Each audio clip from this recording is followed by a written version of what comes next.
So, this is often overlooked, I think, especially because this is a generally male-dominated sport.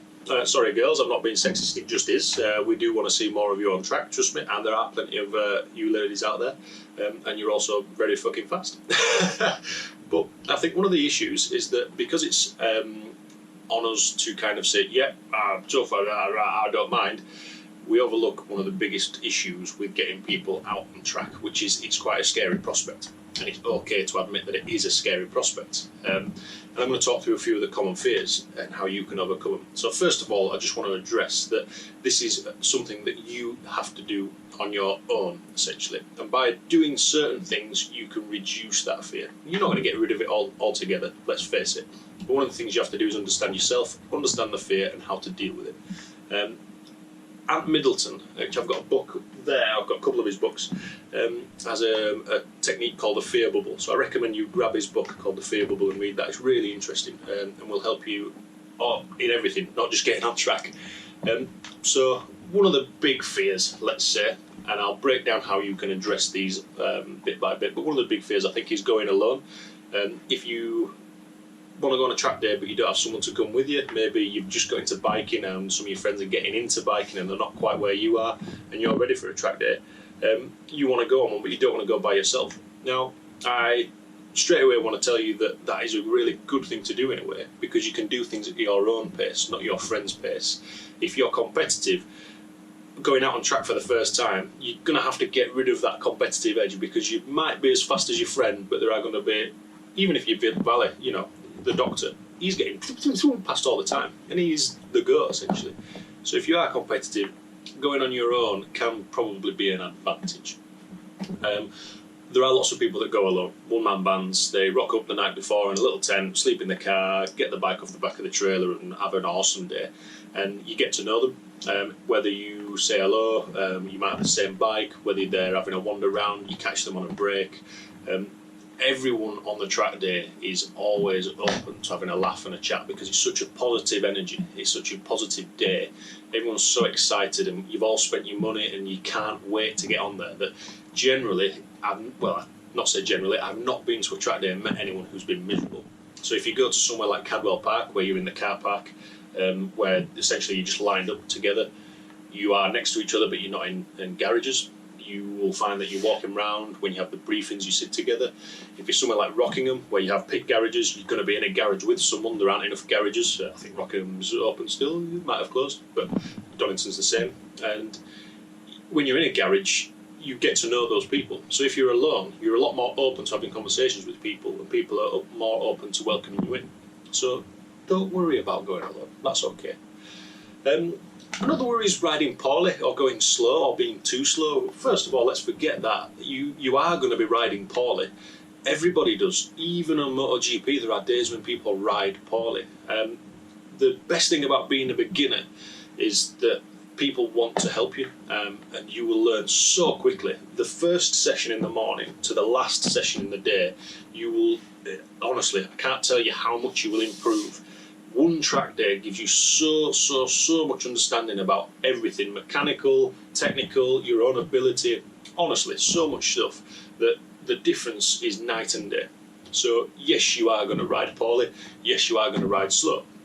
But the reason why I say that's not to worry about is because there are people who've been doing track days for years who ride worse, really. And the reason for that is they're pushing their limits, they're sliding, they come off, etc, etc, etc. So don't worry about that. That's the purpose of a track day, to learn. There are instructors. If you go out with No Limits, my favourite track day providers, so shout out to you guys, I think you are awesome.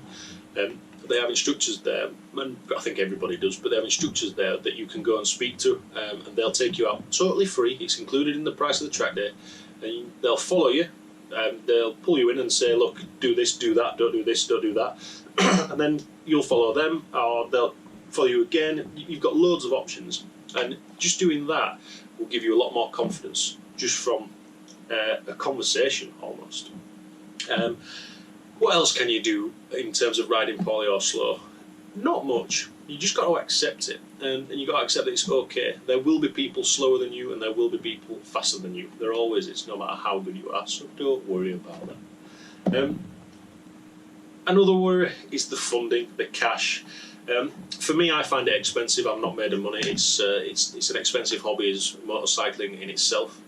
We're going to talk about the equipment next, but you can make it cheaper. So what I will say is about £2,000 is a very good budget to get you into track days, and that is to get you to the track, to get you a bike, to get you fresh brand new tyres, and have you everything you need that's going to give you a fulfilling day, as well as one that you can enjoy without having to think, oh, this bike's going to explode, or I haven't got this, I haven't got that. That is a lot of money. So there are ways you can do it cheaper, but we'll talk about that in the next video. So don't worry too much about finances. You can also get insurance. So if you're going on your own bike or a track bike, you can cover yourself medically. There's insurance for everything. So try to research as much as you can about the variable options, I will say. I can't tell you how much it's going to cost for track day insurance, because you can cover multiple bikes. So if you've got a road bike and a track bike, you can cover those.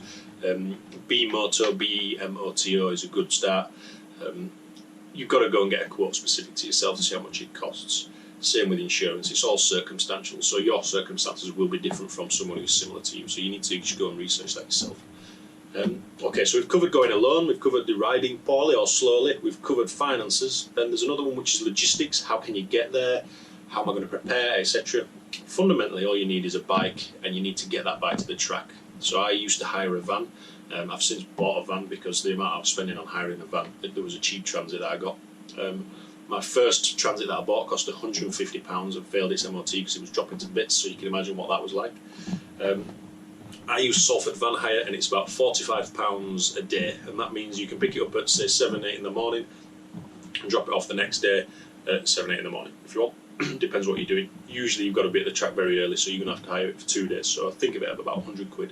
You need a driving licence, and you need your driving licence information from the government website, which is really easy to get. You also need to buy a motorcycle loading ramp, which is about 40-50 quid, and you need some tie-down straps as well. So we'll talk about that in the equipment section as well. You can, if you've already got a car with a tow bar, get a trailer. The single bike little trailers are excellent. Anything bigger than that, you need to remember that they're hard to store and they are very heavy. So a 2-bike trailer is about the limit where one person can pick it up and move it, tilt it on its side to store down the side of a shed or a garage, etc., because people try and steal them. Anything beyond that, like the big heavy duty trailers, can be a nightmare. You can also hire a trailer, a little bit cheaper than a car, but a bit of a faff. I found that hiring the trailer annoying because they only did really big ones that I couldn't move myself. Being a loner on the track day on my own meant that when I brought the fucking trailer home to put on the driveway, I was paranoid about it getting stolen, and I couldn't push it on the driveway myself, so I spent too long trying to reverse it on. Anyway. And then finally, one of the biggest worries for everyone is crashing. Now, the reason I think you worry about crashing or are fearful of crashing so much when it comes to track days rather than driving on the road is you see a lot more videos on YouTube of people crashing. And there's a simple reason for that. That is because they are pushing the limits. People go to track to test themselves and their machines and ride very fast. You do not ride like that on the road. Trust me, tracks are much, much safer. You may see the odd video of someone being taken off by someone else. I've never seen that. I've heard of it, but I've never seen that. If that's a fear of yours, then you can do things in your riding to prevent that, essentially. So let's say you're on a road bike. Now, I recommend about going on track on a road bike. Recommend against going on track on your road bike, but I'll explain that in the equipment video. But in terms of if you're on a road bike, the people will give you space. Now, you are forced to give over 1.5 meters, I think, or at least 1 meter's space between someone, and you do not stand someone up in a corner on a track day. Now, with companies like MSV and No Limits, if you do that, they'll have you. I promise you, they do not tolerate people doing things like that. If you cause someone else to go off or crash, and it's through a fault of your own riding, that'll be it. You'll be banned. They'll send you home, no refunds, guaranteed, but you might never go on a track day again. They do not tolerate that kind of riding. So one thing I will say is, in terms of being worried about someone else taking you out, it's so unlikely, and if you're so unlucky that it does happen, I can assure you everyone will look after you and help you out. I've even seen people set up GoFundMe pages for someone who's had the bike destroyed. So I've never seen anyone come off and have a total loss where they've been stuck. So good bit of advice for you there.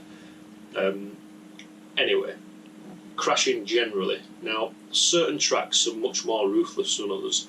Silverstone, for example, is a very fast track, as is, I think, some sections in Donington where it's very fast. If you come off, it's likely you're going to do some damage to your bike. Worst case scenario, it might flip. Very rare, you know, we're not doing MotoGP speeds, we're not going into 2 foot deep gravel traps. Cadwell Park has very fast sections, but it also has excellent runoff. So one of the fastest corners, you come into it at about 160, I think. You bank left and you can still go around it at probably 100 mile an hour. If you, there's a long grass runoff and you just lift it up you go onto the grass, you know, you don't lean, you don't brake, but there's so much runoff, you're okay. All bends where it's a sort of a right, left, right, and then a right hairpin.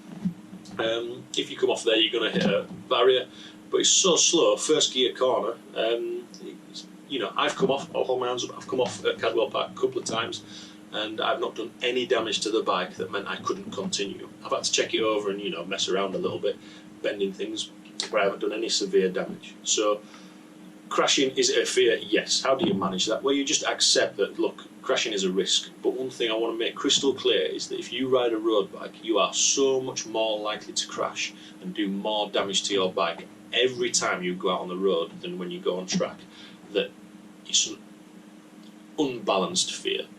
It's something that you need to accept. When you go to track, you are less likely to cause as much damage as you would when you drive to work, or, you know, the risk is lower. And there's lots of reasons for that: lampposts, people, etc. There's no junctions, you know, you're okay, I promise you. Okay, so that's summary. Going alone, riding poorly or slowly, the finances, the logistics and crashing, those are your top worries. Now, please, if you have any questions, let me know. I hope that covers off some of the things that you are worried about and helps you think, actually, I don't really need to be worried about them, because honestly, once you do your first track day, those worries vanish, and I think that's why there are so few videos of people addressing this. But in the next video, we're going to talk about the equipment, how you can do it on a budget, because that's what we want to do. We want to do it cheap, but not too cheap, so you have to do it twice. Buy cheap, buy twice. But yeah, anyway, I hope you like that. I hope it helped, and always please leave some comments and subscribe if you enjoy it. Cheers, guys.